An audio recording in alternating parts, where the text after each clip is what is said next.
You guys are on the spot, man. What's going on? Who's in charge here? In terms of what? In terms of these abductions, what is the structure? Who's abducting? Because the president says it's not happening. The leadership says it's not happening. It is happening. Are you sure it's happening? 85 unaccounted for? First of all, I must say that so far so good in terms of general... So far so good what? No. Let me explain. I'm saying so far so good in terms of national security. Oh, Charles. You know, we are talking about two different things. No, we're not. Can you listen to me first? I'm saying in terms of national security, so far so good. I'm saying that the general security of the country is better than the past years. We have not seen terrorism actions. We have not seen reports of banditry, cattle rustling has gone down. We're talking apples and oranges here. Ugandan opposition leader Kizza Besigye was abducted weeks ago. Maria Sarungi, Tanzanian human rights defender, abducted last Sunday.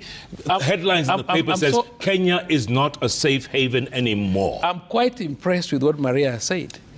Kenya is so far better than any other country in the region. And that is why, despite the ordeal that she may have gone through, she's still more comfortable here than even her own country, than even Uganda, than even Sudan, than even Ethiopia. I can say Kenya is doing better in terms of security regionally. What is most important is that we don't need to politicize security. Okay, you know what? Maybe you need more vacation than Irungu does. I'll give you my case. Yeah, give him. Hello guys, and welcome back to Mora TV. So guys, you know, Kenya has turned into a crime scene. Like there's no peace in Kenya. There's no freedom of speech anymore. There's no, even on social media, it's like ni kama speech, like the freedom your social media to express yourself is going downhill. There's a lot happening in Kenya, and the most recent and the most lethal one, the abductions. You know, we've seen parents crying in courtrooms for the sake of the return of their children. We've seen youths dying. We've seen youths being put in sacks. We've seen a lot. You know, just imagine the extreme one being the one that people were dumped in Kware, in a dumpster in Kware, and till this date, by the way, people, wale watu walikuwa Kware walikuwa kina nani? You know, it really baffles me that to this date, we've never really known how watu walikuwa kina nani, familia yao. You know, were they foreigners? Because, like, it baffles me because how come no one really came out kusema they have lost someone? What is going on? If that is what happens, I wonder what happens in mortuaries. People are left there in mortuaries, I swear. People are buried in mass graves. I think that's the scenario that really made me believe that what mortuary attendants say, they say it's true that there comes a time that they bury people in mass graves because these people hakuna watu wamewaclaim, and it's very sad. Anyway, back to what we were talking about. So yesterday in Ruiru, a body was retrieved from a dam or from a bridge. And it is very sad because the people around there were saying that this person was abducted from maybe from something they saw on his body or something. And a guy by the name Kim, by the salute to Kim, he looks really old, but he did a good job. He retrieved that body from that bridge. And now my question is, who is that? Can you imagine the devastation? Because he was a young man. Can you imagine the devastation that is going through his parents' minds? You know, those people who get the airtime to actually express themselves on national TV, on social media and everything, that's just a tip on the iceberg. Kuna wale watu wako pale mashinani hata wajui social media ni nini, hawajui vile watafanya waweze kusikika wasaidie watoto wao. And those ones are the ones suffering the most, you know? I'm just asking if the father to the guy mwenye alikuwa ameshikwa Mwangi, kama si yo kulia na yo kukua on toes running up and down in search of his son, Do you think amgepata hiyo kijana? Do you think, because I feel like he spearheaded the release of the other guys, you know?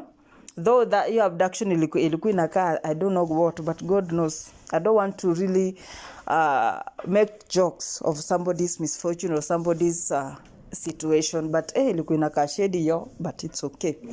So we are talking about this body.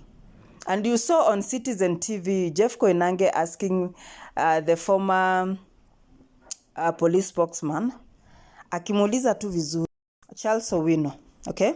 The man is Charles Owino. Akimuuliza about what is going on, who is in charge, should be asked questions, and what is the situation at the moment, and he was saying so far so good. First of all, I must say that Charles Owino, so and far I mean so Charles good in terms Owino. How many times did I call you? Are you mad? What do you mean so far so good? Yet, as we are speaking right now, the number of abductions or the number of people who have been abducted hatujui kwenye wako, and that's what we know. I know the others which we do not know, especially those ones from Mashinani, is 30. So 30 people are missing without a trace under the abduction thing.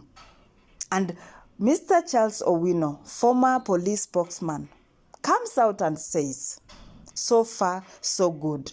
Now, he backs it up saying that the fact that Maria Sarungi was able to come to Kenya to hide shows that Kenya is more safer than any other place in Africa, or in East Africa to be precise.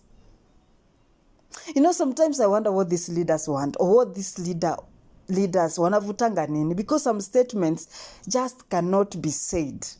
Kuna vitu tu huwezi sema. So far so good. Hiyo statement umemake, unafikiria inakuwa received aje na mtu mwenye mtoto wake alipotea, ajui mahali yako? Does Charles Owino actually have kids? Because if he has, I know he has Gen Zs. Na maybe a Gen Z who is a last born, because miaka pia imeenda. I'm just asking.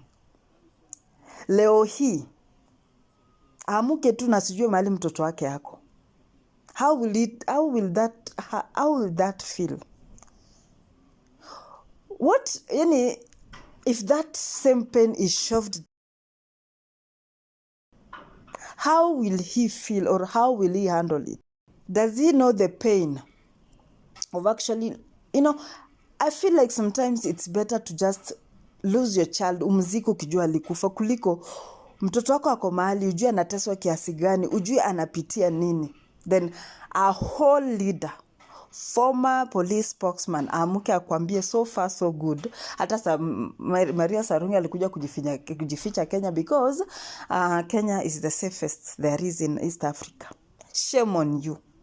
It's truly true that the shameless have no shame. Because I don't know the strength he used to say that. Is it? Okay, guys. Okay.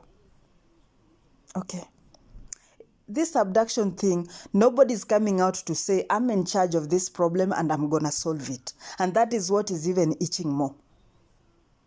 Munatupima manini?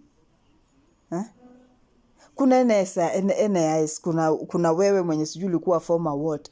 Kuna human rights. Human rights have nothing to do with this. They only can help us find our people. But the police, the president, I remember there's a leader nimesahau jina yake, mtu aniambia kwa comment section, mwenye mtoto son was abducted na akakuwa released only after, it was one call away na akakuwa released. So ni nani alimekiwa hii call? Because this is the person tunataka kujua. Huyu ndio mtu mwenye anabduct watu, ama anajua kwenye wako, ama anajua ni nini na happen Kenya. Hii call ilimekiwa kwa nani? And what is the difference of this son of a leader and the son of a citizen or a Kenyan? Tunawapatia viti, mnaenda mnakaa huko juu, mnaanza kutukojolea. Mnatukojolea tu na tukunywe. Na tusiseme ni kuna mwenye alikunywa pombe tunyamaze na tukunywe na tutulie. It's so sad. Mtoto wenyewe ameretrieve from a bridge. Why? As the government becomes so insecure with the Gen Zs that it has resolved to killing. Badala, you go check yourselves and see what the F you're doing wrong so that you can you can do what is right. You have resolved to killing young innocent Kenyans. Kenyans who are fighting for the rights of others. You remember Mwas last year during the maandamano and others who were killed for just practicing their constitutional right. What is wrong with, I will say what's wrong with Ruto, because you are the overall leader. Can't you see this decay in this fabric called humanity in Kenya? We need our Kenya back. And I will finish by asking, mkoshua mtangoja paka 2027, because it's too much. The pain, the agony, the trauma of just sitting and just asking yourself, what if someone knocks and tells me alipata mtoto wangu amedampiwa mahali kama ni maiti amekufa? What if? That is what the government is putting us through right now. We are at what if. What if nipigiwe simu niambiwe mtoto wangu amepatikana mochari? Because no parent wants to bury their children. Every parent wants to be buried by their children. But imefika now, Ruto ametuweka position where we are burying our children. And it is sad. It is very sad. What is going on? Kwani huyu baba Shalin ana watoto ama akina Shalin ahu? Atasikia aje one day tu amekaa mahali tu hivi ajui mahali mtoto wake yako? Or it's okay for him? Because I feel like there's no way you'll be doing something wrong to another person or something that you cannot take yourself. Why are you dishing people what you can't eat? Anyway, guys, I just feel bitter, but let's pray for our families, our children, our teenagers, our brothers, our Gen Z brothers, our Gen Z sons and daughters. The rate at which things are happening, I don't understand. People are being unlived like it's nothing. Anyway, guys, subscribe, like, share, and stay tuned for the next one. Thank you.